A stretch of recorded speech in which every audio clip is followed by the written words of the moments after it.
Lige, I'm gonna start with you. I mean, I wanted to ask about the tone. It's one of those movies that feels really hard to get right. It's kind of dealing with serious films, but it's light in parts. It's got the kind of sports movie narrative, but it has to balance pathos and comedy all within that. Was that a challenge for you to ensure that that tonality was just right? Uh, I don't know if I thought about it as a challenge. I feel like that's regular life is like that, right? So Mm. if we just do what regular life is like, then we'll be fine. But yeah, no, I didn't think about the tone as a challenge, as more of like just that was the goal going in, and glad it kind of worked. Yeah. And because Johnny, I mean, your character here sort of defies the odds. It's a kind of story, really, of the underdog above anything else. You've spoken before about your own career, kind of before on those terms. Was that part of the appeal here? Could you relate to the character in that way? Uh, I didn't. That wasn't my way into the character. Uh, my way into the character is, I'm a father of three, have two daughters. Um, you know, uh, I have, you know, been divorced, and I've been in a situation, it's a lot spoke to me from that aspect. And also, I came from, my father was an alcoholic. A lot of my friends are in recovery. I've probably burned the candle at both ends many times in my life, so I got it. Mm. Yeah, because I mean, even though obviously the movie's got that kind of quite accessible, light tone to it, the themes of addiction and overcoming addiction are really important to explore on screen. I mean, I have so much respect for people who are kind of sober and who are able to kind of get through those kind of chapters in their life. I mean, Johnny, your mate Steve-O speaks so brilliantly about it as well. Do you think we could be doing more to celebrate sobriety in kind of mainstream art? Um, I don't know if that should be the focus. It's just celebrating sobriety, period. Mm. Lige is sober. A lot of the performers in this movie were in recovery. A lot of people on the crew were in recovery. So it was a real family effort from that aspect.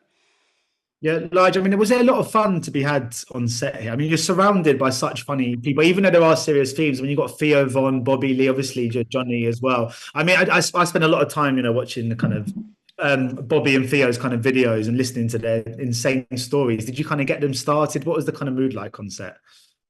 Yeah, the move was fun. I mean, those guys all connected. A lot of them knew each other because the comedy world all knows each other, and I had known some of them prior, so they were always having fun and goofing off. I try to, but then I get all serious because I'm trying to make a movie too at the same You, time. you had enough on you. I know. I'm like Like trying to. herding I'm like, cats. no time to have fun. Yeah. So, but it was fun to watch them having fun. That was really great. And that's how I'd hope it will always be. Sometimes. Yeah. So I was like, okay. This guy. Let's get back to it, guys. Yeah, talk about having. Yeah, we will get to it. I love it. And The look on Johnny's face every time he returned to set.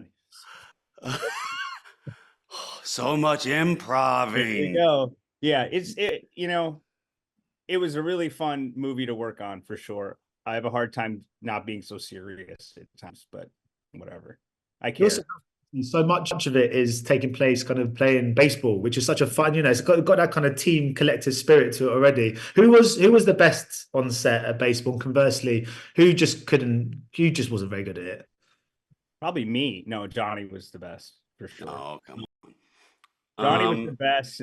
I mean, you can see in the movie who's good. That was real. Like everybody played to their level in and off the. I don't know. If we made a baseball movie, the talent pool shrinks, so we had to go softball. Yeah. Yeah. God, I'm so embarrassed by my swing. I've lost my swing. So now I've been taking batting practice to get my swing back. Because I saw my swing in some of the clips you sent me. I'm like, it, didn't look so great.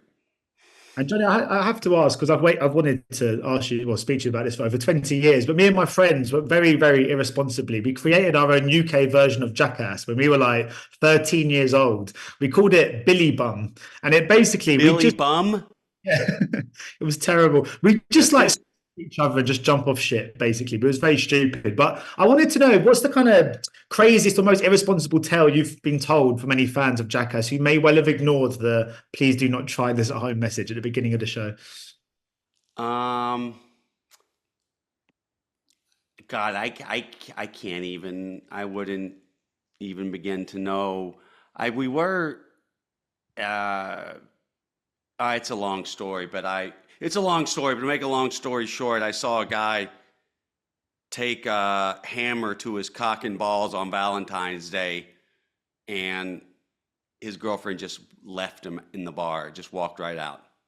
Yeah, we didn't do much of that on Billy Bum. And then 2 days later, I saw him in a bar, and he pulled out his goods and showed me, and they were just black and blue. Nice. He goes, his girlfriend still hasn't talked to him. Yeah, we didn't do much of that. But Lige, I'm going to just end on you quickly because we had the most wonderful interview on our site for Peanut Butter Falcon with Shia and Zach when that movie was obviously being released. And the energy and the outlook of Zach was just infectious. And I thought the whole movie was just so brilliant. I mean, do you keep in touch with the guys from that film at all? It felt like it had a little special something to it. Yeah, I do actually. Shia's a good friend of mine. Zach, we talk every now and then. Mike and Tyler, the writer directors, I'm very close with. They just had their movie play in Miami to like 1,500 people, their new movie. So yeah, a lot of love with a bunch of people on that movie. It was we got lucky. It worked. We're lucky with this. Well, thank you so much, guys, for your time. Much appreciated. Thank you. Thanks so much. Ladies and gentlemen, you're watching Hey You Guys. Hey, you guys! Hey you guys. Hey, that's what they all say. Hey you guys. Hey, you guys.